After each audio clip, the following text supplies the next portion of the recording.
नमस्कार, मैं हूं अविनाश और स्वागत करता हूं आप सभी को मेरे YouTube channel voice of Avinash पे। अगर अब तक तीसरे वाल थर्ड वाल के पार्ट 1 वीडियो अगर अभी तक नहीं देखे हुए तो देर किस बात के लिए, डिस्क्रिप्शन बॉक्स पे जाइए, लिंक वहां पर है, लिंक को टच करिए और जाइए प्रथम वीडियो को जरूर देखें। यह है दूसरा वीडियो।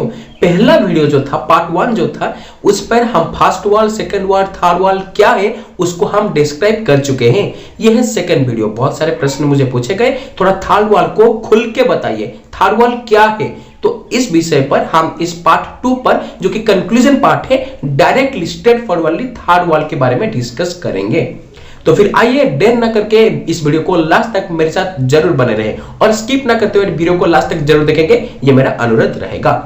तो फिर आइए जानते हैं। पहले पार्ट में हमको पता चल चुका था फर्स्ट वाल है the ultimate source of energy, second वाल है ये सारे दुनिया जो ultimate source of energy first वाल से शुरू हुआ है, पैदा हुआ है। और थर्ड वाल क्या है? इस थर्ड वाल को मैं दो ब्रांच में विभक्त करूंगा। इस थर्ड वाल को मैं दो पार्ट में विभक्त, दो ब्रांच में विभक्त करूंगा। और वो है पहला जो मैंने बता चुका था कर्म, और दूसरा है हमारा थिंकिंग प्रोसेस। पहला कर्म पे जो संचित, प्रारब्ध और क्रियमाण कर्म मैंने बता चुका था। क्रियमाण अच्छा नहीं चल रहा है तो प्रारब्ध और संचित थोड़ा डिफेक्ट था। क्रियमाण को अच्छा करने के लिए हमको काम करना चाहिए। जो भला काम करेगा, जो अच्छा काम करेगा वो फ्यूचर में फ्रूट्स पाएगा। 5 सेकंड के बाद, 5 मिनट के बाद, या 5 साल के बाद, या 5 जन्म के बाद, लेकिन जरूर पाएगा। यह चला गया कर्म के बाद। अब आइए दूसरे ब्रांच पे, और वो क्या है? वो है थिंकिंग प्रोसेस। हाँ जी, वही थिंकिंग प्रोसेस को डिस्क्राइब करने से पहले कुछ एग्जांपल आपके सामने मैं शेयर करना चाहूंगा। आज हमारे भारत को ही देख लीजिए, इस दुनिया में क्या नहीं हो रहा है, सब कुछ चल रहा है। थोड़ा ध्यान दीजिए। एक चाय वाला इंसान प्रधानमंत्री बन सकता है, एक ऋषा पुलक का बेटी आईएएस ऑफिसर बन सकता है, कोई भी कुछ भी यहां बन रहा है। आप देखिए, हर कोई बिजनेस स्टार्टअप कर रहा है, लेकिन हर कोई एलन मस्क, मार्क जुकरबर्ग और अंबानी, बिल गेट्स की तरह नहीं बन पाते। हर कोई अपना इंडस्ट्री शुरू कर रहा है, लेकिन हर कोई रतन टाटा जैसे इंडस्ट्रियलिस्ट नहीं बन पाता। ऐसा क्यों हो रहा है?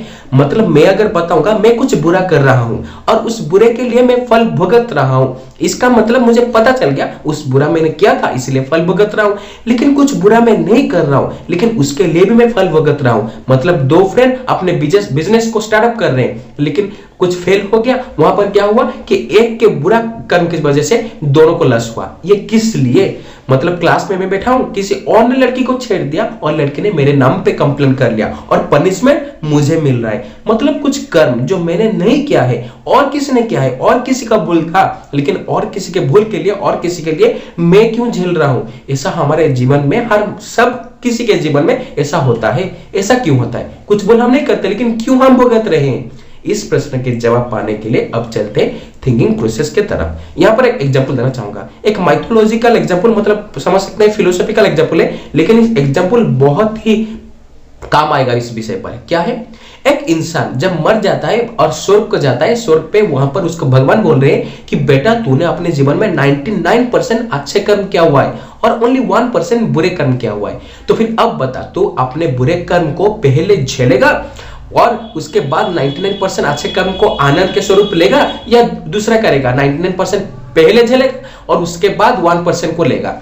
तो उसने ह्यूमन बीइंग की तरह सोचा। हम भी होते तो उसके जगह यही सोचते कि 1% जो बुरा कर्म है उसे पहले झेल लेता हूं, आंख बंद करके कष्ट सह लेता हूं, फिर 99% जो अच्छे कर्म का जो फल है, फ्रूट से मिठास लगेगा, उसको मैं झेलूंगा नहीं, आनंद के स्वरूप लूंगा। तो तब वो बोल दिया कि 1% जो बुरा कर्म मेरा है उसको दे दीजिए, मैं झेल लूंगा पहले। फिर भगवान 1% बुरा कर्म के लिए उसको एक पागल बिच्छू के रूप से इस धरती पे दूसरे जन्म देके भेजे। फिर क्या हुआ? वो आया पागल बिच्छू, मतलब अपने जीवन काल में हजारों लोगों को, हजारों पशु पक्षियों को पागल की तरह भगा भगा के काटा। फिर जब उसका मृत्यु हो गया और स्वर्ग अगन गया, तब बोला कि भगवान ये जो 1% बुरा कर्म मैंने किया था इसकी वजह से कितने लोग को कितने नुकसान मैंने पहुंचाया, लेकिन अब मेरे 99% अच्छे कर्म को झेलने के लिए मुझे दीजिए। झेलने क्या, मुझे अब वो आनंद उपभोग करना है, मुझे दीजिए। तो भगवान ने बताया बेटा ये है एक पूंजी, एक ऐसा पूंजी जहां पर तुम जितने पॉजिटिव ऐड करोगे पॉजिटिव होगा, जितने नेगेटिव ऐड करोगे नेगेटिव सब क्या होगा, बढ़ेगा और पॉजिटिव घटेगा। उसी तरीके से तेरा 1% नेगेटिव कर्म को झेलने के लिए तू जो गया था पागल बिच्छू के स्वरूप, वहां पर इतने बुरे कर्म किया है, क्या हुआ? तेरे जो 99% अच्छे कर्म थे वो धीरे धीरे धीरे धीरे जीरो होकर आकर नेगेटिव में पहुंच गया। मतलब अब तेरे पास सिर्फ बुरे कर्म ही है जिसको तुमको झेलना है, अच्छे कर्म कोई भी नहीं बचा बेटा। तो ये बोलने का बात ये था, ये एक स्टोरी है, जो स्टोरी सच शायद नहीं है, लेकिन इससे हमको पता चलता है ये पूंजी में पॉजिटिव ही ऐड करना है, नेगेटिव नहीं।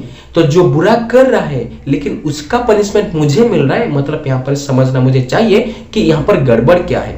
मतलब अगर इस जन्म में मैंने किसी को एक पत्थर उठाया और उसके सर पे मार डाला, इस जन्म में मुझे फल नहीं मिला, लेकिन 2 जन्म के बाद मैं एक सन्यास बन के हिमालय पर्वत पे जाके तपस्या कर रहा हूं और वहां पर एक पत्थर कहीं से उड़ के मेरे सर पे लगा, और तब मैं अगर मेरे खुद को क्वेश्चन पूछ रहा हूं कि तो मैं तो किसी के लिए कुछ भी नहीं किया है, लेकिन ये पत्थर मेरे सर पर क्यों लगा, तब मुझे पता नहीं चलेगा, तब मुझे आंसर आके कोई भी नहीं बताएगा कि 2 जन्म से पहले तो क्या क्या था, एक लड़के का सर पे एक पत्थर मारा था।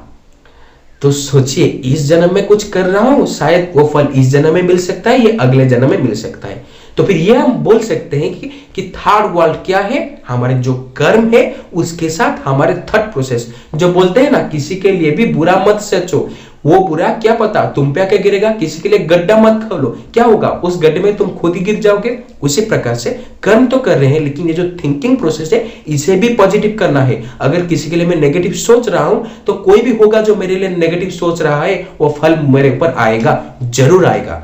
तो इस वीडियो पे मैं जस्ट शॉर्टकट लिए बताना चाहता था कि लोगों तो बहुत है इस दुनिया में, लेकिन क्या करते हैं वो शायद किसी के लिए अच्छा सोचते हैं लेकिन कर्म बुरा करते हैं, नहीं तो कर्म अच्छा करते हैं लेकिन किसके लिए पश्चात से क्या करते हैं, बुरा सोचते हैं। इसलिए मैं बताना चाहता हूं कर्म अलॉन्ग विथ थिंकिंग प्रोसेस, मैं क्या कर्म कर रहा हूं उसके साथ मेरा थिंकिंग स्टाइल क्या रह रहा है, ये दोनों ही बहुत मैटर करता है, ये दोनों ही बहुत जरूरी है पॉजिटिव कर्म को खींच लाने के लिए, पुल करने के लिए।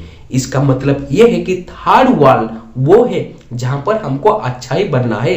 थर्ड वर्ल्ड अदृश्य है, पहला वर्ल्ड सेकंड वर्ल्ड ये तो सबको पता है, ये दिखाई भी देता है, लेकिन थर्ड वर्ल्ड अदृश्य है।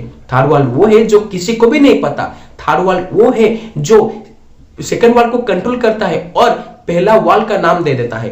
थर्ड वर्ल्ड वो है जो कोई भी नहीं समझता कि वास्तव में ये होता है और उसी प्रकार से हमको कर्म करना चाहिए। तो फिर चले फर्स्ट वर्ल्ड सेकंड वर्ल्ड को थोड़ा इग्नोर करके साइड में रख के थर्ड वर्ल्ड पर ध्यान दे। थर्ड वर्ल्ड पर ध्यान दे मतलब अगर प्रारब्ध संचिता अच्छा है तो क्रियमाणा अच्छा करते चलिए, क्योंकि अगर क्रियमाणा बुरा हो गया तो फिर क्या पता संचिता और प्रारब्ध भी बुरा हो जाएगा। हमेशा क्रियमाणा को अच्छा करिए, थर्ड वर्ल्ड मतलब क्रियमाणा को परफेक्ट करिए, स्मूथ करिए, सिस्टमेटिक करिए, अच्छे करिए। तो फिर क्या होगा, अगर अच्छा चल रहा है तो अच्छा चल रहा है, अगर नेगेटिव बुरा भी चल रहा है तो भविष्य में अच्छा आएगा, 5 सेकंड बाद या 5 मिनट बाद, 5 साल बाद या 5 जन्म बाद।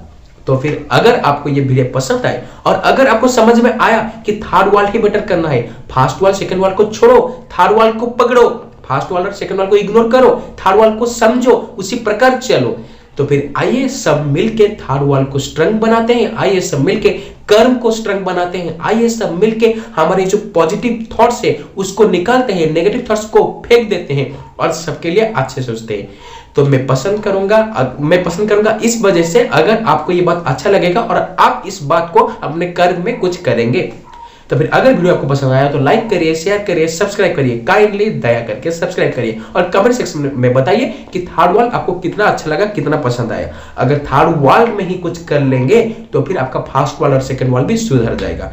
तो फिर सबसे मैं आपको बोलना चाहूंगा कि आइए थर्ड वर्ल्ड को सुधारते हैं। मैं आशा करूंगा आप सब कुशल में होंगे, मंगल में होंगे और प्रे करूंगा हमेशा आप अच्छे में होंगे।